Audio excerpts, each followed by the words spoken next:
अपने ईमान को कमजोर ना होने दो। क्या टॉपिक है जी? अपने ईमान को कमजोर ना होने दो। अपने ईमान को कमजोर ना होने दो। आवाज में कमजोर नहीं होने देना, आवाज भी जरा ना आता। अपने ईमान को कमजोर ना होने दो। अपने ईमान को कमजोर ना होने दो। Don't let your faith become weak. Don't let your faith become weak. Hallelujah. Hallelujah.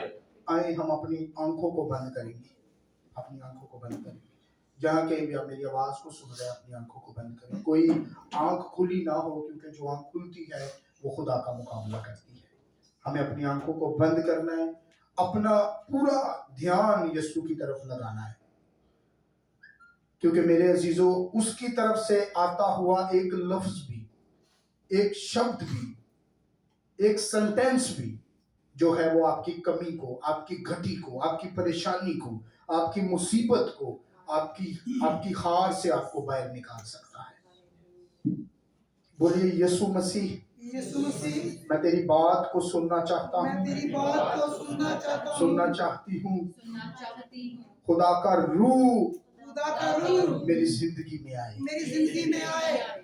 मेरे अजीजों, खुदा आज आपसे बात करने को है। खुदा का रूह आज भी चर्चिज से, कलीसियाओं से बात करता है। अगर हम उसकी आवाज को सुन पाए तो खुदा के पास हमारे लिए कलाम है। खुदा का कलाम हर एक इंसान के लिए है। खुदा का पैगाम हर एक के लिए है, लेकिन खुदा की तरफ से जो कलाम आए वो ही दर हकीकत हमारे लिए होता है। अब अपने खुले कानों से इस चीज को रिसीव कीजिए और इस चीज का मनन कीजिए, इस चीज का इकरार कीजिए कि प्रभु मैं तेरे कलाम को सुनना चाहता हूँ, प्रभु मैं तेरे कलाम को सुनना चाहती हूँ। प्रभु आज का कलाम मेरी जिंदगी में बाय फेथ काम करने वाला है। हालेलुया। बोलिए प्रभु मैं तेरे कलाम को सुनने के लिए आई हूँ, आया हूँ। मेरे ईमान की स्ट्रेंथ हो, इब्लीस मेरे से ये कलाम चुराने ना पाए। इन जीसस नेम, आमीन, आमीन, आमीन। पता है मैंने क्यों दुआ करवाई है?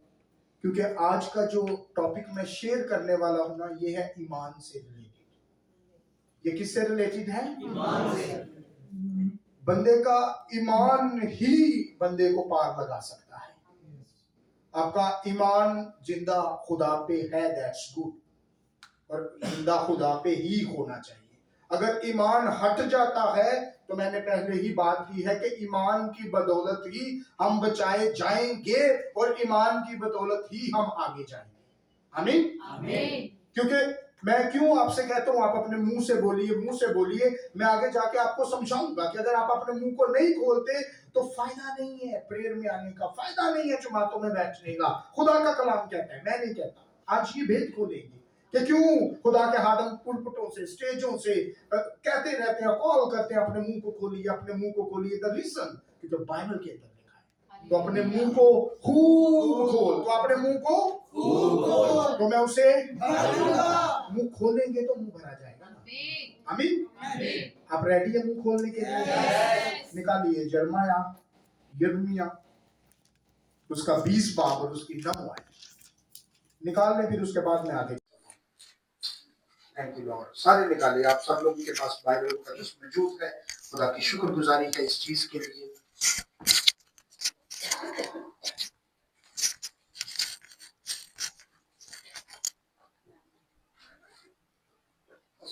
हाँ जी।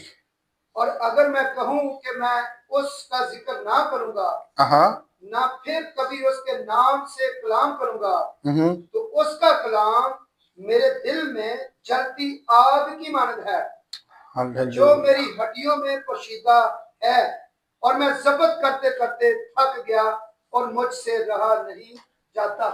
हालेलुया, आमीन। अब यिर्मयाह नबी बयान करता है और वो कहता है कि खुदा का कलाम मेरे दिल में जलती आग की, क्या कहता है कि खुदा का कलाम मेरे दिल में जो मेरी हड्डियों में पोशीदा है। अब बाइबल मुकद्दस जो है, जब यिर्मयाह इस चीज को बयान कर रहा है तो इससे मुराद ये है कि खुदा का कलाम यिर्मयाह के अंदर जो है मुसलसल तकलीफ को, मुखालफत को, कैद को और परेशानी को लेके आया हुआ है। इसलिए उसको ये कहना पड़ रहा है कि शुरू से पढ़ेंगे जरा आप इस वर्ष को एक दफा फिर। और अगर मैं कहूं हाँ कि मैं उसका जिक्र ना करूंगा, हाँ जी, यिर्मयाह क्या कहता है? अगर मैं कहूं कि मैं उसका जिक्र ना करूंगा, आगे ना फिर कभी हाँ। उसके नाम से कलाम करूंगा। अब ये कहने से मुराद क्या है? द रीजन कि एक बंदा किसी जगह पे जा जाके उकता जाता है तो लोग उसको जब वैल्यू नहीं करते, लोग उसको समटाइम ऐसा होता है कि बंदा जाता है, कलाम तो शेयर करता है, लेकिन सुनने वाले जो है वो बाहर निकल के उसके मुखालिफ हो जाते हैं। और यिर्मयाह के साथ ऐसी सिचुएशन चल रही है कि जब वो कलाम को पेश करता है तो वो मसीह के बाइस तकलीफ को उठाता है, दुख को उठाता है, तो फिर इंसान होते हुए बंदा बड़ी चीजों का डिसीजन ले जाता है। और ये यिर्मयाह डिसीजन ले रहा है कि इससे बेहतर है कि मैं, हाँ जी, इससे बेहतर है कि मैं इंसान होते हुए मैंने क्या कहा कि वो डिसीजन ले गया कि मैं खुदा के कलाम की मुनादी ना करूं। लेकिन मेरे अजीजों, एक चीज को ज़हन में रखिए कि बाइबल मुकद्दस के अंदर लिखा है कि हाँ जी, कलाम क्या है जी? मेरी हड्डियों में,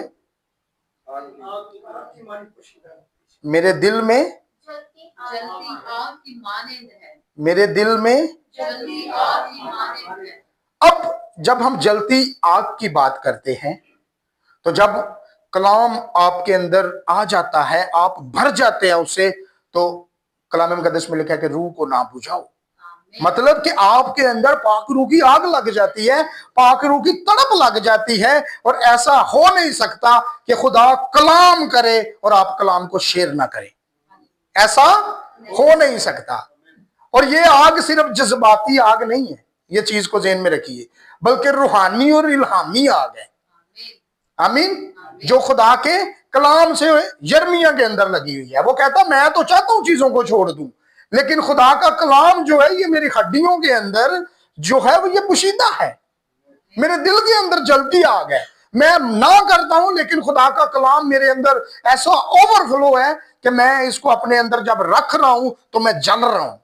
तो बेहतर है कि मैं इसको शेयर करना शुरू कर दूं, डिलीवर करना शुरू कर दूं। हालेलुया। मेरे अजीजों, ये आग यिर्मयाह के अंदर इस कदर जोरावर है कि खुदा का कलाम, अब एक चीज इससे समझ आ गई है कि खुदा का कलाम जबरदस्ती नहीं करता किसी के साथ। साथ है कि खुदा का कलाम जबरदस्ती नहीं करता है। मतलब कि यिर्मयाह ने डिसीजन लिया कि मैं कलाम को शेयर नहीं करूंगा, मैं चीजों को बंद करूंगा, लेकिन खुदा ने अपनी कंटिन्यूटी रखी है। खुदा ने उस कलाम को जो आसमान से उसके लिए है बंद नहीं किया। ये यिर्मयाह की स्टेटमेंट है। खुदा उसको भर रहा है, खुदा उसको, लेकिन एक चीज ज़हन में रखिए, जो खुदा के कलाम को दिल से कबूल करता है ना, वो कभी भी खुदा के कलाम को रोक नहीं पाता है। जो खुदा के कलाम को, हाँ जी साथ रहिए, जो खुदा के कलाम को दिल से कबूल करता है वो कभी कलाम को रोक नहीं पाता है। अब यिर्मयाह के अंदर सिचुएशन ये थी कि वो खुदा के कलाम को कबूल कर चुका हुआ था, एक्सेप्ट कर चुका हुआ था। और वो क्या था कि एक वक्त तक जब यिर्मयाह कलाम शेयर करता था, शेयर मैं इसीलिए कहता हूं कि खादमों को खाली किया करें ताकि वो आगे बढ़ सके। अब खादम को खाली नहीं करेंगे ना तो फिर तो पुराना ही सुनाता रहेगा। खाली करेंगे तो उसको पता चलेगा कलीसिया को नई फीड की जरूरत है। आमीन। और खुदा की शुक्रगुजारी है, हम हर संडे नई खुराक लेते हैं। आमीन। अब रीजन क्या है कि यिर्मयाह के अंदर जब खुदा का कलाम आ रहा है तो यिर्मयाह उस चीज को क्या कर रहा है? होल्ड कर रहा है, क्लोज कर रहा है कि मैंने अब शेयर नहीं करना। लोगों को दुआ तो करनी आती है, लेकिन लोग कहते हैं मैंने दुआ करनी नहीं। कलाम पढ़ना तो आता है, लेकिन शायद फील करते हैं मैंने पढ़ना नहीं है। लेकिन कब तक चीजों को रोक पाओगे? यिर्मयाह के अंदर सिचुएशन ऐसी हो गई कि उसने खुद जब डिसीजन ले लिया कि मैं चीजों को नहीं करता, तो अब उसके अंदर आग ही ऐसी लग चुकी है कि वो परेशान है इस चीज को लेके। फिर यिर्मयाह उस चीज को होल्ड करने की कोशिश कर रहा है और वो थक गया है। होल्ड कर करके वो क्या हो गया है? और थकने के बाद उसने कहा कि अब जो भी होता है चलने दो, अब मेरे से रहा नहीं जाता। ईमानदार की सिचुएशन ऐसी होनी चाहिए, Hallelujah. ईमानदार की सिचुएशन ऐसी होनी चाहिए कि कलाम से आप भरे होने चाहिए, दुआ से आप भरे होने चाहिए, वर्शिप में आप भरे होने चाहिए। Hallelujah. लेकिन आजकल के ईमानदार की सिचुएशन आपके सामने है। वो कहता है मुझे सामने नहीं बुलाया गया, मुझे वैल्यू नहीं की गई, मैंने ये नहीं करना, मैंने वो नहीं करना। बाइबल मुकद्दस कहती है खामोश रह, चुप रह, तो देख मैं तुझे बलवंत करूंगा, बढ़ाऊंगा। आमीन। हमें समटाइम हमें खामोश रहने की जरूरत होती है। अब अगर यिर्मयाह की हम बात करते हैं तो इसने बड़ी कोशिश की कि मैं खामोश रह जाऊं, कलाम से फिल भी हो रहा है सारी चीजों से, लेकिन खामोश रहा नहीं गया इससे। आमीन। क्योंकि मेरे अजीजों, बात यह है कि यिर्मयाह की सिचुएशन क्या थी कि वो सच को बयान करता था और लोग उसके मुखालिफ हो जाते थे। किसको बयान करता था? क्योंकि खुदा का कलाम है ही सच्चाई। और खादमीन भी ऐसे ही होते हैं, खुदा के खादम ऐसे होते हैं कि वो कलाम की रेवोल्यूशन को, उसके मुकाशफात को ओपन करते हैं, सच को बयान करते हैं, लोग मुखालिफ हो जाते हैं। समटाइम कलीसिया के अंदर बैठे लोग मुखालिफ हो जाते हैं। वो कहते हैं पास्टर जी आपको ये बात नहीं करनी चाहिए थी। क्यों? कि लेक ऑफ नॉलेज। आमीन। उनके अंदर नॉलेज नहीं है, बाइबल को पढ़ने का उनके पास टाइम नहीं है, और जितना वो सीखे हुए हैं बस उसी को कंटिन्यू करके रखते हैं। इट्स कॉल्ड, इसको आप कह सकते हैं कि ये शैतान का ठंडा ट्रैप है उनके लिए, जो उसने उनको कूल ट्रैप करके रखे। हम आगे चीजों को सीखेंगे, क्योंकि जब अगर खुदा ने आपको कलाम दिया है तो आप जैसे भी हालातों में कलाम को शेयर करना शुरू कीजिए। आमीन। क्योंकि खुदा का कलाम जो है ये सच्चाई है, और ये रूह की तस्वीर है, और ये गर्म तस्वीर है, आप इसको कभी भी होल्ड नहीं कर पाएंगे। हालेलुया। Hallelujah. और एक चीज तो कंफर्म है कि जब आप चर्चिज के अंदर जाते हैं तब ही आप बरकत हासिल कर पाते हैं। Amen. आमीन। Amen. अब देखे बाहर मौसम की शिद्दत क्या है, गर्मी है। कुछ लोग क्या कहते हैं कि बाहर आज मौसम बड़ा गर्म है, मैंने चर्च नहीं जाना, घर में बैठ के ऑनलाइन मीटिंग सुन लेंगे। कुछ लोग कहते हैं आज मौसम बड़ा ठंडा है, मैंने नहीं जाना, आज मौसम दरमियाना है। ये उनके बहाने हैं चर्च ना जाने के लिए। मेरे अजीजों, ऑनलाइन मीटिंग में वो बरकत नहीं है जो रफाकत ऐसे है। Amen. आमीन। क्योंकि कलाम मुकद्दस में लिखा है कि जमा होने से बाज ना हो। आमीन। इसीलिए एक जबूर भी हम कहते हैं कि मैं खुश होया जद मैनू कि आओ यहोवा दे। मतलब कि जब आप घर में होते हैं, आप एलान होते हैं, अकेले होते हैं।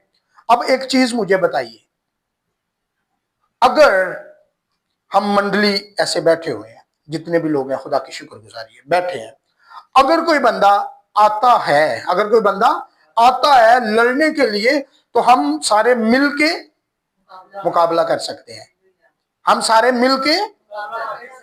अब एक बंदा बैठा ही अकेला है, बैठा ही, अकेला है। और एक बंदा आ रहा है, अकेला नहीं आ रहा, विद लश्कर आ रहा है, तो क्या वो अकेली ऑनलाइन मीटिंग उसे बचा सकेगी? नो। हमें मंडलियों में आना इसलिए जरूरी है कि हम खुदा के रूह से भरे जाएं, Amen. उसके मसा से भरे जाएं। Amen. यिर्मयाह भी यही कह रहा है, कहता है कि मैं खुदा के कलाम को जितना रोकने की कोशिश कर रहा हूं, मैं इतना उसके कलाम से चार्ज हो चुका हूं कि मैं उस चीज को रोक ही नहीं पा रहा, मैं थक चुका हूं। कहता बेहतर है कि मैं शेयर करना शुरू कर दूं। आज मसीहियों की मुखालफत क्यों होती है? क्योंकि वो सच के ऊपर खड़े रहते हैं। आमीन। किसके ऊपर खड़े रहते हैं? सभी खड़े रहते हैं। और जो लोग अकेले बैठ के मीटिंग्स अटेंड करते हैं ना, वो खुदा के कलाम से ना वाकिफ है। इस चीज को ज़हन में रखिए। अब आप कहेंगे कि पता नहीं पास्टर जी इन लोगों के खिलाफ क्यों है। द रीजन कि वो कोल्ड ट्रैप में है, उनको पता ही नहीं है, वो कलाम पढ़ते ही नहीं है। क्यों? कि अगर हम कलीसिया की बुनियाद देखें, पुराने जमाने में देखें, तो मसीहियों ने मुखालफत सही है भाई। मसीहियों ने, वो खुदा के कलाम को बयान करते थे। लोग क्या करते थे, स्पेशली उनके लिए बड़े बड़े स्टेडियम बुक करते थे। मसीहियों के लिए बड़े बड़े स्टेडियम बुक करते थे।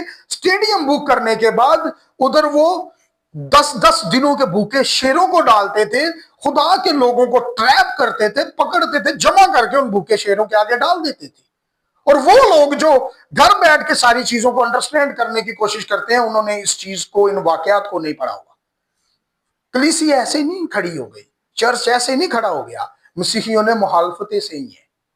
ये खुदा का कलाम जो हमारे पास पहुंचा है, ये ऐसे नहीं पहुंचा, इसके पीछे बड़े लोगों ने खून बहाया हुआ है। हालेलुया। और लोग समझते हैं कि बड़ा आसान है चीजें करना, बहुत नहीं। वो लोगों को शेरों के आगे डाला जाता था, भूखे शेरों को। भूखे शेर उनको चीरते थे, पाड़ते थे, लेकिन वो यीशु का इनकार नहीं करते थे। आमीन। वो यीशु का इनकार नहीं करते थे। ना रहो जरा, यीशु का इनकार नहीं करते। वक्त जैसा भी हो, हालात जैसे भी हो, बोलना तो पड़ेगा। लोग उनसे पूछते थे कि अभी भी तू चाहता है कि तुझे शेर के आगे डालें तो तेरा ईमान है यीशु पे? तो वो ऐसे था, नहीं, वो बोलता था। वो कहता था, मैं जिंदा यीशु को मानता हूं, मानता रहूंगा, चाहे मुझे भूखे शेर क्या मेरा सर भी तन से जुदा कर दिया जाए, मुझे आरों पे चढ़ा दिया जाए, लेकिन मैं यीशु का हूं और रहूंगा। हालेलुया। ये उन लोगों का ईमान था। लेकिन मैं इसीलिए कहता हूं कि बोलना पड़ेगा। जब आप बोलेंगे नहीं, दुश्मन इब्लीस शैतान आपके सामने आ जाएगा। आप बोलेंगे नहीं तो आप ट्रैप हो जाएंगे। वो कहते हैं ये बंदा बोलता नहीं है, मतलब हाँ ही समझिए। हाँ जी, सही है ना नदीम भाई? वो कहते हैं बंदा बोलता नहीं, मतलब वो कहते हैं आप यीशु को मानते हैं? वो कहते हैं हाँ ही समझो, ये पीछे गेम हो रही है। इसलिए हमें बोलना पड़ेगा। अगर आप मसीही ईमानदार है, रास्तबाज है, खुदा का कलाम आपके अंदर बसा है, तो मेरे अजीजों मुंह को बंद नहीं कीजिए। अगर आप अपने मुंह को बंद रखते हैं तो इब्लीस शैतान जो है वो आपको ट्रैप करता है। हालेलुया। हालेलुया। हमारा आज का टॉपिक क्या था? अपने ईमान को कमजोर ना होने दें। हालेलुया। क्या आप जानते हैं कि इधर अगे आ जाओ, चेयर्स अगे है नहीं। क्या आप जानते हैं कि आपका ईमान कमजोर भी पड़ सकता है? हाँ जी, क्या आप जानते हैं कि आपका ईमान कमजोर भी पड़ सकता है? क्यों कमजोर पड़ सकता है? अगर आप अपने ईमान के साथ कुछ करेंगे ही नहीं तो। हमें अपने ईमान के साथ कुछ, हाँ जी, ईमान के साथ कुछ, करना चाहिए ताकि ईमान बढ़ता जाए। हालेलुया। हालेलुया। हमारा क्या है? अब मैं आपको एक चीज समझाता हूं। लोग समझते हैं अच्छी गाड़ी आ गई, अच्छा घर आ गया, अच्छी चीजें आ गई, सब कुछ अच्छा आ गया तो ये मेरा ईमान है जी, मेरा ईमान बहुत बढ़ गया है, मेरा ईमान बहुत मजबूत है, मेरा ईमान नहीं। ये चीजें मिलना ईमान का इजहार नहीं है मेरे अजीजों। ये चीजें मिलना ईमान का इजहार नहीं है। ये आपको दुनियावी खुशी तो दे सकते हैं, लेकिन अंदर की खुशी जो है, खुदा की तरफ से जो अंदर खुशी आती है, वो खुशी आपको दुआ करके ही आएगी, वो खुशी आपको कलाम पढ़ के ही आएगी। कितने लोग हैं जो अपने ईमान को खाना खिलाते हैं? हाँ जी, हालेलुया। अब देखिए कैसी मजे की बात है कि हमारा ईमान भी खाना खाता है। आमीन। हमारा ईमान भी जैसे जिस्म को आप खाना नहीं देंगे तो वो क्या हो जाएगा? हाँ जी, जिस्म को खाना नहीं देंगे तो। इसी तरह अगर हम अपने ईमान को फीड नहीं करते हैं तो हमारा ईमान क्या होता है? अब ईमान को खाना खिलाया। अब कुछ लोग भला क्या करते हैं, वो सुबह दोपहर शाम खाना तो खाते हैं, लेकिन एक दिन चर्च में आके ठंडे होके बैठ रहते हैं, अपने ईमान को ठंडा खाना खिलाते रहते हैं। हमें ऐसा खाना अपने ईमान को नहीं खिलाना है। बंद कीजिए ऐसे खानों को। खुदा को ऐसे खाने पसंद नहीं है, और ऐसे खानों से आपका ईमान भी मजबूत नहीं होता है। ये चीज ध्यान में रखिए। हमें अपने ईमान को खाना कैसे खिलाना है? दुआ करके, कलाम पढ़ के, चर्च आके, प्रस्तिश करके, खुदा के लोगों से बातचीत करके। हालेलुया। क्योंकि मेरे अजीजों, ये जो खुदा का कलाम है, यही ईमान का खाना है। आमीन। खुदा का कलाम जो है ये, ईमान का खाना साथ रहिए जरा, खुदा का कलाम जो है ये। ईमान का खाना है। अब आप कहेंगे पास्टर जी हम फिर इस किताब को खा जाएं? नहीं, आपने इसको फिजिकल फॉर्म में खाना नहीं है, इसको पढ़ना है, इसको मनन करना है। बाइबल मुकद्दस में लिखा है कि दिन और रात तेरा ध्यान, इसमें लगा रहे। लेकिन साडा ध्यान किथे? यूट्यूब थे, टिकटॉक थे, व्हाट्सएप थे। अच्छा कहना पास्टर, हाँ जी भाई क्या कर रहे थे? पास्टर जी वर्स आई थी, मैं शेयर कर रहा था। भाई आप वो वर्स पढ़ें भी, शेयर करें, दैट्स गुड, लेकिन पढ़ें भी उस वर्स को। और जब भी मैं आपसे अर्ज करता हूं, जब भी आपको कोई बाइबल वर्स आती है तो ओपन योर बाइबल, अपनी बाइबल को खोलिए, पहले उस वर्स को पढ़िए कि वो जो लिखा हुआ है दैट इज रॉन्ग है कि राइट है। अब आप कहेंगे कि बाइबल के वर्स कैसे? टाइपिंग करने वाला गलत हो सकता है, उसके मन में इब्लीस गलत विचार डाल सकता है कि ये वर्स गलत भेज, लोग आगे गलत गलत कलाम फैले। हमें कलाम को चेक करने के लिए, कलाम को ही खोलना पड़ेगा। आमीन। अब बाइबल मुकद्दस जो है ये क्या है? हमारे ईमान का खाना है। हालेलुया। क्योंकि कलाम मुकद्दस में लिखा है, Romeo Albert, just come and read first verse. Romeo chapter 10 verse 17, speak loudly. Yes. हाँ।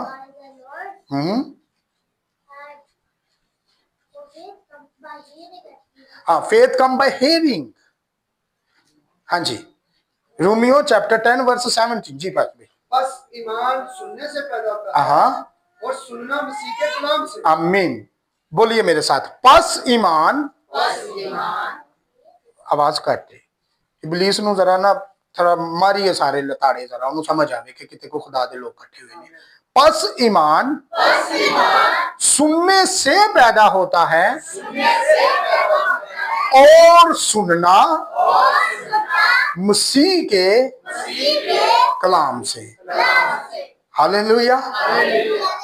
मतलब अगर हम इंग्लिश में पढ़ते हैं तो उधर एक वर्ड लिखा है हेयरिंग, सुनते रहना। सुनते कंटिन्यू फॉर्म है कि हमें कंटिन्यू अपने आप को खुदा के कलाम के साथ जोड़ना है। आमीन। पस ईमान, हम किसकी बात कर रहे हैं? पस सुनने से, और सुनना किसे है? हालेलुया। बोलिए, आज मैं ईमान रखती हूँ कि मैं सिर्फ और सिर्फ खुदा के कलाम को सुनूंगा। सुनूंगा नहीं बल्कि रिसीव करूंगा। रिसीव नहीं करूंगा बल्कि इसको पढ़ते रहूंगा, बढ़ता रहूंगा इससे। यर्मिया बढ़ता रहता था। आमीन। यर्मिया खुदा के सुनता रहता था। सुनना किससे? वो कहता है कि मेरे दिल के अंदर खुदा का कलाम क्या है? जलती हुई, और मेरी हड्डियों के अंदर है। ऐसी ईमानदार की सिचुएशन होनी चाहिए। फिलिमोन चैप्टर 1 वर्स 6 के अंदर लिखा है, पढ़िए जरा। फिलिमोन का खत चैप्टर 1 वर्स 6। मैं इसलिए कहता हूं कि आप निकाल लें ताकि आप खुदा के कलाम के साथ आपकी दोस्ती हो सके। ताकि तेरे ईमान की शराकत तुम्हारी हर खूबी की पहचान में मसीह के वास्ते मुवस्सर हो। साथ रहिए जरा। ताकि तेरे ईमान की शराकत, हाँ जी बोलिए जरा, ताकि तेरे ईमान की शराकत तुम्हारी हर खूबी की पहचान में मसीह के वास्ते, जरा रवो जरा, मसीह का नाम है तो जरा जोर बढ़िया करो। जिंदा यसू दे मनना लिया मसीह के वास्ते मुवस्सर हो। आपको पता है एक ही नाम है जिसे इब्लीस शैतान डरता है? यीशु नाम। हालेलुया। कौन सा नाम है जिससे शैतान इब्लीस डरता है? यीशु नाम। लोग कहते हैं नामों में क्या रखा है? बोलो मेरे यीशु के नाम में ही तो सब कुछ है। Hallelujah. Hallelujah. Hallelujah. Thank you Lord. अब हमने पढ़ा है तेरे ईमान की शराकत तुम्हारी हर खूबी की पहचान में मसीह के वास्ते मुयस्सर है। मेरे अजीजों, इस जगह पे एक चीज समझने की जरूरत है। ईमान उसके इकरार से मुयस्सर होता है। ईमान उसके इकरार से। जब आपके अंदर ईमान है और आप बोलेंगे नहीं तो उस ईमान का फायदा नहीं है। हाँ, दैट्स गुड कि आपके अंदर फेथ है, आपके अंदर ईमान है, लेकिन बोलना पड़ेगा। बाइबल मुकद्दस की बात है। मैंने कहा तो मैं आपको पढ़ाऊंगा आगे जाके, क्योंकि बाइबल मुकद्दस में लिखा है मसीह के वास्ते मुयस्सर हो। मतलब कि अगर आपके अंदर खुदा, आपके अंदर ईमान है तो आपको जुबान से इकरार करना पड़ेगा। हालेलुया। और जब हम यीशु मसीह पर ईमान ही रखते जाते हैं और हम इकरार नहीं करते, तो मतलब कि हमारी जुबान और हमारा दिल कनेक्टेड नहीं है। हमें अपनी जुबान, अपने दिल, अपने दिमाग को कनेक्ट करना पड़ेगा एक दूसरे से। आमीन। कभी कभी काले क्रिश्चियन होते ना, आई नो जीसस हालेलुया, जब आगे जाके बात आती ना, भाई आप यीशु के लिए क्या करेंगे, कहते यीशु यीशु ही मेरे लिए सब यीशु ही मेरे लिए सब कुछ है, यीशु ही करेगा सब कुछ। नहीं, तेनों भी करना पड़ेगा। करना क्या पड़ेगा? मुंह से इकरार करना पड़ेगा। हालेलुया। मुंह से इकरार करना पड़ेगा। एक सूबादार ने मुंह से इकरार किया था। तो हाँ, वो भी है एक, वो जब पलूस और सिलास जेल में थे तो उसने इकरार किया था दरोगा ने, तू बच और तेरा ना रवो। जरा तुम्हारे बच्चों के ना घराना भी बचाया जा रहा है, ना रवो घराने नु बचाओ, तू बच और तेरा। ये है ईमान की बात, मुंह खोलने की बात। मुंह खोलना पड़ेगा मेरे अजीजों, क्योंकि उसकी रीजन है कि जब आप अपने ईमान का इजहार किसी दूसरे व्यक्ति के साथ, दूसरे इंसान के साथ, दूसरे पर्सन के साथ करते हैं तो आपकी दिली खुशी होती है। ऐसे ही है ना, दिली खुशी होती है कि मैंने इसको यीशु के बारे में बताया है। और आप सोचिए कि आप खुश होते हैं तो यीशु कितना खुश होता होगा। आमीन। आप खुश होते हैं कि मैंने उस भाई को, बल्कि आप शेयर करते हैं फिर, पास्टर जी मैंने उसको खुदा के कलाम का बताया। तो आप सोचिए कि आपके अंदर ऐसी खुशी है और खुदा कितना आसमान पे खुश हो रहा होगा कि यार इस बंदे ने मुंह खोला है अपना। आमीन। और जब आप मुंह खोलेंगे तो आपका ईमान ताकतवर और मुफीद हो जाएगा। मुंह खोलने से आपका ईमान ताकतवर और मुफीद हो जाएगा। हालेलुया। क्यों? कि हम लोगों को खुदा के कलाम की मोहब्बत में, उसकी भलाई में और यीशु के साथ कनेक्ट कर रहे हैं। हालेलुया। और इससे भी बड़ी अच्छी बात यह है कि हमें समझ आ जाती है, हमें समझ आ जाती है कि मेरे अंदर कितना ईमान है। आमीन। अब मिसाल के तौर पे चाचा इतने जरा के खलो जो, ओपन द पीछे खलो, मेरी तरफ गौर कीजिए। मिसाल के तौर पे दो में लाइटें बंद कर दो। अब ये लाइटें लगी हुई है, इसका फायदा है? अभी फायदा है? बाल दो। ये है ईमान। आपके अंदर ईमान है, बुझा रहे, उसकी लाइट नहीं है तो उसका कुछ फायदा नहीं है। इस लाइट की तरह हमें अपने ईमान को जगाना पड़ेगा। हमें अपने ईमान को जगाना पड़ेगा, उसकी बत्ती पिछो आन करनी पड़ेगी ताकि तुम्हारा ईमान बले ते सुनन वाले भी बरकत पान हो दे। तो आमीन। ये लाइट लगी है ना, जब तक ये जल रही है तब तक इसका फायदा है। जब बंद हो जाएगी, अगर टोटल नकारा हो जाएगी तो इसको इधर से उखाड़ेंगे और किधर फेंकेंगे? गार्बेज में। अपने ईमान को ऐसा तरोताजा रखें कि आप गार्बेज में ना फेंके जाए। हालेलुया। हालेलुया। हुण तुसीं कहोगे पास्टर जी सानू गार्बेज कह दिता। नहीं, रोना और दांतों का पीसना, सारिया चीज़ां रूहानी अटैचमेंट है साडी। हालेलुया। अपने ईमान को दूसरों के साथ बांटा करें। आमीन। और एक चीज ज़हन में रखें कि यीशु मसीह के बारे में बात करने से मत घबराया करें। यीशु के बारे में बात करने से, क्यों कि आप नहीं कर रहे होते, वो कहता है कि मैं तेरे बीच में से होके बोलूंगा। आमीन। हमने स्टेप लेना है। मैंने पहले बोला था कि हमने क्या लेना है? हम स्टेप लेंगे, बरकत पाएंगे, खुशी हमारी जिंदगी में आएगी, चीजें हमारी जिंदगी में आएंगी और हम फतह से बढ़ के गलबा पाए। अब एक लफ्ज हमने पीछे पढ़ा है, मसीह के वास्ते मुअस्सर हो। अब मुअस्सर का मतलब क्या है? जो असर, यस, जो असर डाले किसी पे। अगर आप अपने ईमान को शेयर करेंगे तो आपका ईमान किसी दूसरे के ऊपर असर डालेगा। इस चीज को ज़हन में रखिए। मतलब कि वो किसी दूसरे की उस कंडीशन को जो उसके अंदर चल रही है, जब आप ईमान से उसको शेयर करेंगे तो मुअस्सर करेगा, असर रखेगा, उसकी उस कंडीशन को बदल देगा, चेंज कर देगा। ये है मुअस्सर का मतलब, असर करेगा। हालेलुया, हाँ जी, हालेलुया। थोड़ा जो और सिंपल तो चल गया, मुश्किल लग रहा है तो और सिंपल जाने। अगर आप मेडिसिन लेते हैं डॉक्टर से, तो मेडिसिन क्या करती है? हाँ जी, नालते रहो। मेडिसिन क्या करती है? असर करती है, ठीक करती है। अब मेडिसिन खाएंगे नहीं और क्या आराम आ जाएगा? नहीं आएगा। हालेलुया, ना रहना जरा।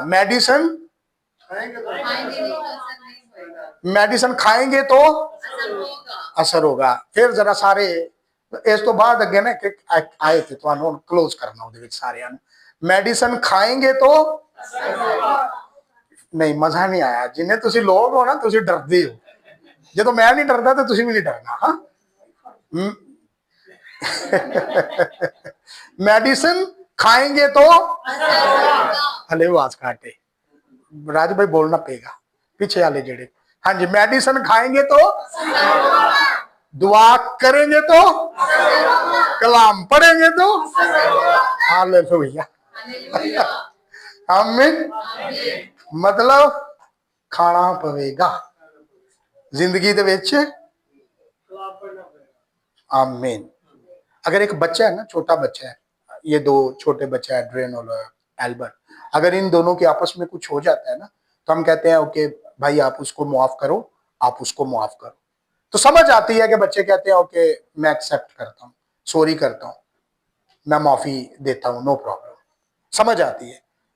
लेकिन हम जैसे बड़े क्या करते हैं? नहीं, हम जैसे बड़े क्या करते हैं? माफ किया जी इनू, कहते भाई ओदे लो वेख ते लै, नहीं इनू माफ किया इनू। लेकिन बात बच्चे हैं, मुआफ करेंगे, थोड़ी देर के बाद भूल जाएंगे, फिर उधर ही है। रास्तबाज की जिंदगी ऐसी होनी चाहिए। रास्तबाज को चीजें दिल में नहीं रखनी है।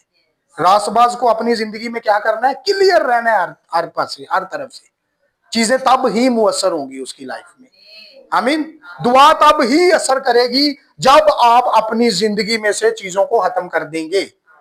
आपका ईमान तब ही मजबूत होगा जब आप उसको डेली फीड देंगे, डेली खुराक देंगे, कलाम पढ़ेंगे, दुआ करेंगे। मैंने पहले लिखा है कि दुआई अगर असर करती है खाने के बाद, दुआ असर करती है करने के बाद। अब आप मुझे कहते रहे पास्टर जी मेरे लिए दुआ करें, दुआ करें, 5 साल से मेरे पीछे लगे हो, आप ही नहीं करनी, फिर जवाब कितों आएगा? अगर आपकी दुआ का जवाब आता है तो दैट मीन्स आपकी दुआ मुअस्सर है। अगर आपकी दुआ का जवाब नहीं आता तो मतलब आपकी दुआ जो है खोखली है, आपको समझ नहीं आ रही दुआ कैसे करनी है। यर्मिया कहता है मेरे अंदर कलाम की आग लगी हुई है। हमें अपने अंदर कलाम की आग को लगा के रखना है। और लगेगी कैसे? कलाम से ही लगेगी। हालेलुया। अब एक चीज ज़हन में रखिए कि आप खाली होंगे तो भरे जाएंगे। हाँ जी, साथ रहिए। खाली होंगे तो भरे जाएंगे। फिर जो अंदर है उन्होंने कड्डो, जो अंदर है उन्होंने ਹੁਣ जाके किसी ने मारना दियो पास्टर साहब मेरे अंदर यही सी ओदे ये नहीं करना। मैं क्यों कहना कि खुदा का शुक्र है कि मैं जो कलाम तैयार कर रहा हूं ना तो मैं नेगेटिव पॉजिटिव फिर ठंडा गर्म सब रख के सोच रहा हूं कि अगर मैं किसी को कलाम शेयर कर रहा तो फटाफट ही जाके असर ना ले लवे। क्योंकि इंसान जो है ना ये अच्छी चीजों को कम और बुरी को ज्यादा अपनाने की कोशिश करते हैं। कुछ लोग होते हैं वो कहते हैं ना उसको क्या, यकदम चीजों को रिसीव करने वाले। कहते पास्टर साहब आपने बोला और मैंने कर दिखाया। भाई मैंने बोला तो दुआ कर, समझ गए हो। और यर्मिया जैसे जैसे वो कलाम को शेयर कर रहा है वैसे वैसे वो अंदर से खाली हो रहा है और खुदा उसको अगेन एंड अगेन भर रहा है। अब हमारी जिंदगी में कंटिन्यूटी किससे आएगी? हमारा ईमान किससे बढ़ेगा? कलाम सुनने से, कलाम सुनने से और कलाम बोलने से। अगर आप चाहते हैं कि आपके ईमान का लेवल बढ़े तो आपको बोलना पड़ेगा। मैं बार बार कह रहा हूं, आप चाहते हैं आपका ईमान बढ़े तो आपको बोलना पड़ेगा। खाली होगे तो कुछ परोगे ना यार। अपने आप को खाली करें, अपने आप को, खाली करें। हाँ जी, अपने आप को, खाली करें। ताकि आप भरे जाएं। आमीन। और भरे किससे जाएं? कलाम से, रूह के फलों से, खुदा के पाक रूह से भरे जाएं। अब आप इधर तक फुल है, अब आप इधर तक फुल है और खुदा का रूह आपकी जिंदगी में कैसे काम करेगा? आमीन। खुदा का रूह आपकी जिंदगी में कैसे काम करेगा? उसके लिए आपको अपना आप खाली करना पड़ेगा। अब जिस भी सिचुएशन में है जिंदगी की, आप अपने आप को खुदा के सामने रख लीजिए। उसको कहिए कि खुदावंद मुझे यूटिलाइज कर, मुझे यूज कर, मुझे इस्तेमाल कर। हम सिर्फ कहते हैं मैं उस बहन जैसा बनना चाहता हूं, मैं उस भाई जैसा, लेकिन हम करते क्या है? हमारी लाइफ क्या है? हम सिर्फ जोश जोश आता है 2 मिनट के लिए, लेकिन उस जोश को मरने नहीं दीजिए। उस जोश को, लास्ट टाइम भी मेरी नदीम भाई से बात हुई तो मैंने बोला कि किन्ना किन्ना दे घर तवा है, किसी तवे तो वाकफ हो सारे? जिन्हें हाथ थले की तेन शाके इन्हों की बाहरों ही आती है सारे। तवा है, किसी वक्त तवे न चूल्हे ते रख के ना तपा के ते लागे मक्खियां छड़ दवियो ते फिर वेखियो तवे ते मक्खी बवेगी कि नहीं बवेगी। ईमानदार को ऐसे गर्म होना है ताकि इब्लीस उस पर अटैक ना कर पाए। उसको पता चले कि मैं अगर टच भी हो गया ना तो मैं सड़के राख हो जाऊंगा। हालेलुया।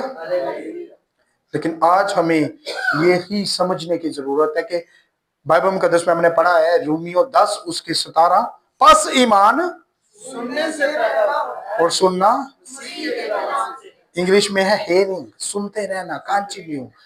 कितने लोग आज प्रॉमिस सिर्फ छड़े वादे ही ना करके टुर जाया करो, कुछ करया भी करया करो।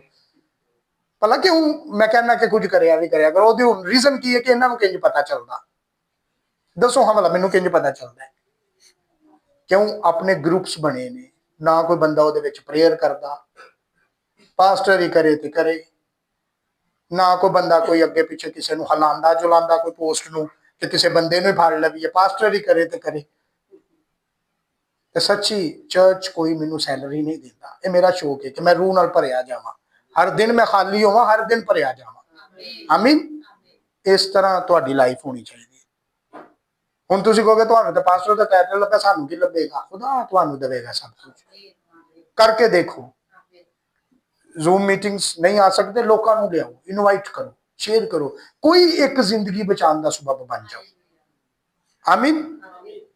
ताकि तुसी डे ऑफ जजमेंट वाले दिन जदों यसू के सामने आओ, यसू के नहीं ये मेरे नाल प्यार करने वाला बेटा है, इन्हें एक जिंदगी बचाई सी, ओ जिंदगी की बदौलत इन्हें भी छड़ दियो। आमीन।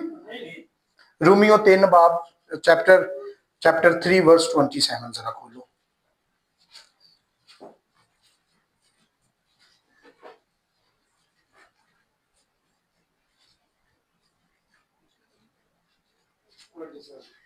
बस फखर कहाँ रहा, इसकी गुंजाइश ही नहीं।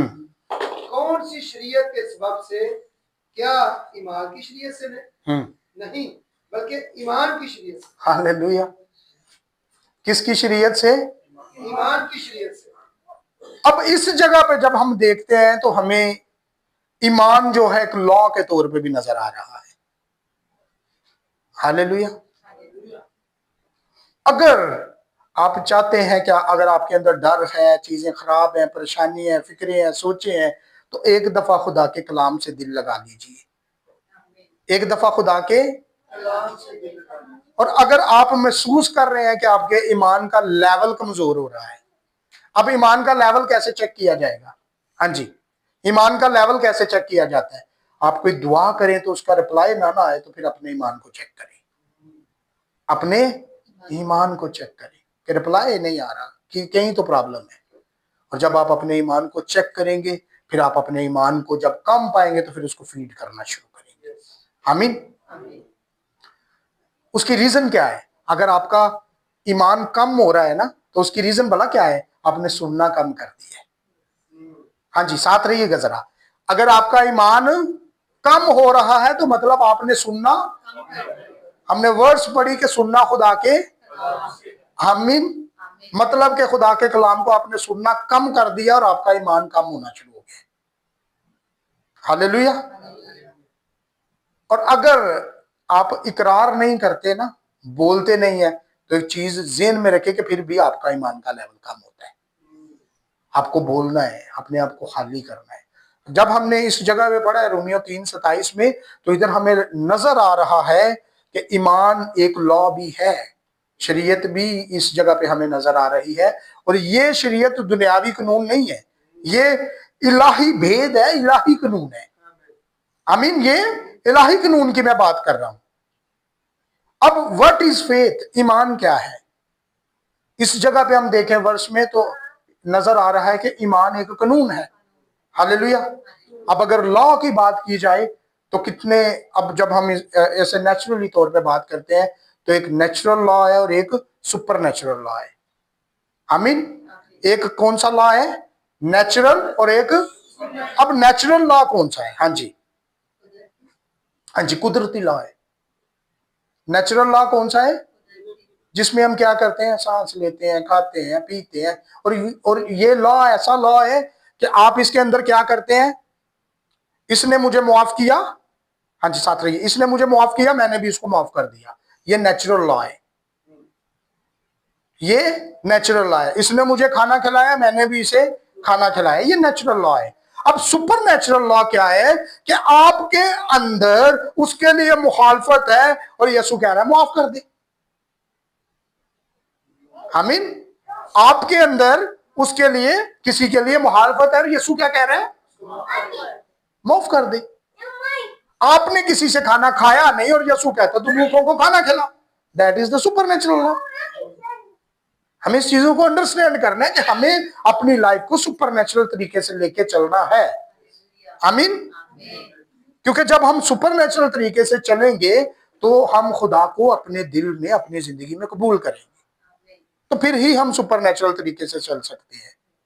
क्योंकि वो असूल जो है वो खुदा के बनाए हुए असूल है कि अगर कोई माफ नहीं भी करता तो आपने माफ करना है। लेकिन एक नेचुरल लॉ है, कोई माफ करे तो देन माफी, कोई खाना खिलाए तो देन खाना, कोई साथ लेके चले तो देन। लेकिन यीशु क्या कहता है? सुपर नेचुरल लॉ की जब बात करते हैं तो कहता है कोई नहीं भी करता तो हमें क्या करना है? करना ही करना है, चीजों को करना ही करना है। ये हमारी लाइफ में होना चाहिए। हमें अपनी जिंदगी में, अगर एक चीज सोचिए, अगर एक भाई दूसरे भाई को लेके आ रहा है चर्च के लिए और एक वक्त आता है कि वो कुछ मिसहैप हो जाता है उन दोनों के बीच में, अब वो क्या कहते हैं कि ये चर्च नहीं, ये चर्च जाता है, मैं नहीं चर्च जाऊंगा उसमें। समझिए चीजों को, ये चर्च जा रहे हैं, ये कौन से लॉ में चल रहे हैं? दोनों नेचुरल लॉ में चल रहे हैं। अब अगर जब वो स्पिरिचुअली तौर पे ब्लेस होंगे, स्पिरिचुअली स्ट्रांग होंगे, तो उसको फर्क ही नहीं पड़ेगा। सुपर नेचुरल चीजें उसकी जिंदगी में। कितने लोग हैं जो आज सुपर नेचुरल चीजों को रिसीव करना चाहते हैं? दुनियावी चीजों को छोड़ना पड़ेगा, फिर आपको वो करना पड़ेगा जो कलाम मुकद्दस कहती है। हालेलुया। यीशु मसीह स्लीप पे थे, लोगों ने जुल्म किया, यीशु ने क्या किया? That is called super natural. अगर वो लॉ होता तो कहते पहले ये करेंगे फिर मैं करांगा। हमें अपनी जिंदगी को सुपर नेचुरल लॉ के अंदर लेके आना है ताकि हमारा ईमान मजबूत रहे। क्योंकि बाइबल मुकद्दस में लिखा है ईमान सुनने से पैदा होता है और सुनना खुदा के। आज आपने अपने ईमान को टेस्ट करना, घर जाके अपने ईमान को टेस्ट कीजिए। कैसे टेस्ट करना है? बात करने में टेस्ट कीजिए कि आप सुपर नेचुरल तरीके से बात कर रहे हैं या जस्ट नेचुरल से बात कर रहे हैं कि जी अगला बरकत दे दी, ऐसी बरकत दे दी। नो, यू हैव टू से गॉड ब्लेस यू। कोई तो कवे या ना कवे, आपकी जिंदगी से खुदा का जलाल नजर आना चाहिए। बस वैसा ही मिजाज रखो और उसका मिजाज आपको स्लीप पे नजर आता है। उसका मिजाज क्या है। अब नेचुरल तरीके से चले तो कोई सानू एक चंड मारे तो असी ओनू ठोक देने, असं कहने असं तेन ठोकांगे 4 बंदे लिया के। अगर आप सुपर नेचुरल तरीके से चले तो बाइबल मुकद्दस में लिखा है कि यीशु गाल पे थप्पड़ खा के, ये है सुपर नेचुरल लॉ। मुंह पे थकवा के वो चुप रहता था, ये है super natural law. Natural law वो है बदला लेने की स्पिरिट होती है नेचुरल लॉ में। सुपर नेचुरल में आप बदला नहीं ले सकते। फॉरगिव। अब आपकी लाइफ में ये चीजें काम कर रही हैं कि नहीं, एक आपने अपने ईमान को चेक करना है, एक आपने इस लॉ को चेक करना है कि क्या मेरी, देखें, खुदा की बादशाहत में दाखिल होने के लिए, किंगडम ऑफ गॉड में दाखिल होने के लिए उसके भी कुछ कानून है, उसके भी कुछ, हाँ जी ना रवो जरा, लॉ की गल आई है ना तो सारे ढिल पै गए, फिर नहीं कुछ भी होएगा। किंगडम ऑफ गॉड में दाखिल होने के भी कुछ असूल हैं। अगर आप उन असूलों को नहीं अपनाते तो आप किंगडम ऑफ गॉड में दाखिल होना तो दूर की बात, देख भी नहीं सकते। आपको वो लॉ अपनाने पड़ेंगे। हालेलुया। और बाइबल मुकद्दस में आपको पता है कि हमारे लिए क्या है कि हम जब बपतिस्मा लेंगे तो तब ही हम मसीह में महलूक हो जाएंगे, हमारा ईमान ही उधर नजर आ जाएगा। जब हम बपतिस्मा लेते हैं तो हमारे ईमान का उधर ही टेस्ट हो जाता है, हमें पता चल जाता है कि हम कितने पानी में हैं, कितना ईमान हमारा बड़ा है। क्यों कि तब ही आपके अंदर बपतिस्मे की स्पिरिट जागेगी, लेने की स्पिरिट जागेगी, जब आप यीशु मसीह से मोहब्बत करते हैं। आपने अपने आप को टटोलते रहना है, अपने आप को खाली करते रहना है। अगर आप दुआ करने वाले हैं तो आप डेली दुआ किया करें, डेली डेली, और फिर दुआ करके दुआ को भूले नहीं। अब कुछ लोग हैं 10-10 साल एक ही दुआ कर रहे हैं, 10-10 साल वही सेंटेंस, वही चीजा, किस तरह चेंज होएगा। कि ईमान है, अपने आप को बाइबल के अंदर लेके आ जाइए। कमिंग डेज में मैंने चर्च के अंदर भी हम चीजों को डिक्लेयर किया करेंगे। सबसे पहले फेथ की स्पिरिट को डिक्लेयर करेंगे, हालेलुया, हीलिंग की स्पिरिट को डिक्लेयर करेंगे, ताकि चीजें हमारे लिए खुले। चीजें बहुत है कलाम में से बयान करने के लिए, लेकिन वक्त ऐसा होता है कि मुझे सारी चीजों को शॉर्ट करना पड़ता है। अब हमें अपने ईमान का टेस्ट कैसे करना है, एक चीज ध्यान में रखिए, कैसे करना है हमें अपने ईमान का टेस्ट। हाँ जी, ईमान का टेस्ट कैसे करना है, नहीं इंतजार नहीं करना, दुआ करके तो फिर उधर रिजल्ट मंगना है, चुप नहीं रहना, फिर बोल दिया रहना है कि खुदावंद तेरा वादा, वचन चो कलाम चो वादे याद करवाओ खुदा ने, किदे चो वादे याद करवाने ने, तेरा वादा है, तू इब्राहिम इसहाक याकूब दा खुदा। मैं नहीं कहता, बाइबल मुकद्दस बयान करती है। तू मूसा का खुदा है, एलिया का खुदा है, हिजकिया का खुदा है, हनूक का खुदा। याद कीजिए इन हस्तियों को, जैसे यूना को तूने पानी से, इसी तरह प्रभु तू मुझे भी। आमीन। मतलब कि हमें इकरार करते रहना है।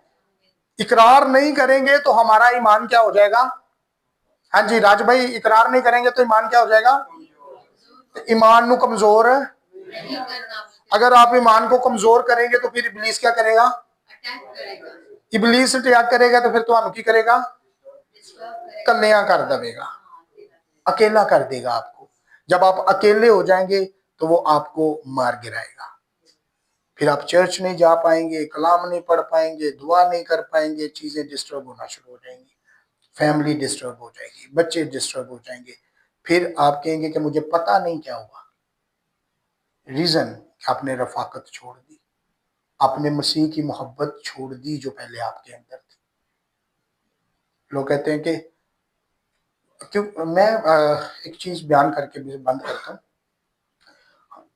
हम मसीहियों की एक आदत भला क्या है कि हम कहते हैं खुदा के घर में बाद में चले जाएंगे, पहले ये चीजें कर लें। लेकिन इस तरह हमारा ईमान वीक हो जाता है। इब्लीस तो चाहता है कि हम वीक हो जाएं। आपको पता है, आप चर्च में आते हैं तो आप चार्ज होके जाते हैं, इधर से चर्च में आते हैं तो। अब ये मोबाइल है, जब हम इसको चार्ज करेंगे ही नहीं तो क्या हम इसको यूज कर सकते हैं। हाँ जी, ना रहो जरा। फिर आप कैसे समझ सकते हैं कि आप अपनी जिंदगी को खुदा के कलाम से चार्ज ना करें और आप इस दुनिया में जी सके जहां हर तरफ अंधेरा ही अंधेरा है। जगह जगह लोग आपको ट्रैप करने के लिए बैठे हैं, चीजें डिस्टर्ब करने के लिए बैठे हुए हैं। हमें अपने ईमान के साथ चीजों के ऊपर खड़े होकर लड़ना पड़ेगा। ईमान के साथ खड़े होकर लड़ने के लिए तैयार है? क्योंकि हमारी जंग किसकी है? हाँ जी, हमारी जंग कौन सी है? रूहानी जंग है। लहू, हालेलुया, लहू ते मांस दी ये जंग, मतलब कि हमें रूहानी जंग लड़नी है। रूहानी जंग कैसे लड़ेंगे? हाँ जी, रूहानी जंग कैसे लड़ेंगे? दुआ करेंगे, जवाब आएगा, रूहानी जंग लड़ी जा रही है। कलाम पढ़ेंगे, कलाम असर करेगा, रूहानी जंग लड़ी जा रही है। मतलब कि खुदा आपको कह रहा है अपने फेथ पे कायम रहिए, अपने ईमान में यर्मिया की तरह अपने आप को खाली करिए फिर भरिए। जब आप अपने आप को खाली करेंगे तो खुदा आपको भरना शुरू कर देगा। आमीन। नहीं तो फिर ऐसा होगा कि खुदा आपको भरता जाएगा, भरता जाएगा, भरता जाएगा, और अगर आपके अंदर आग नहीं लगी ना तो आप स्टक हो जाएंगे। आपको फिर अपने अंदर पाक रूह की आग लगानी पड़ेगी ताकि आप उस कलाम को बाहर निकालें। जब आप बाहर निकालेंगे, हाँ जी, सिर्फ 2 मिनट, जब आप उस कलाम को बाहर निकालेंगे, आप तो उस कलाम को बाहर निकाल रहे हैं लेकिन आप ऊपर से भरे जा रहे हैं। आमीन। इधर से निकल रहा है, उधर से आप अब इधर से निकाले नहीं और ऊपर से भरता जाए तो सोचिए ओवरफ्लो होके तो क्या होगा? आपके जिस्म के ऊपर ही गिरता जाएगा, उससे फिर किसी को फायदा नहीं है। तो खुदावंद के कलाम में क्या लिखा है कि मसीह में मुअस्सर हो। हमें मुअस्सर करना है अपने ईमान को।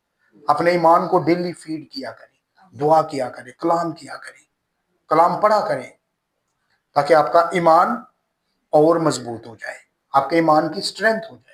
आए हम अपने आंखों को बंद करें, अपने सरों को झुकाएं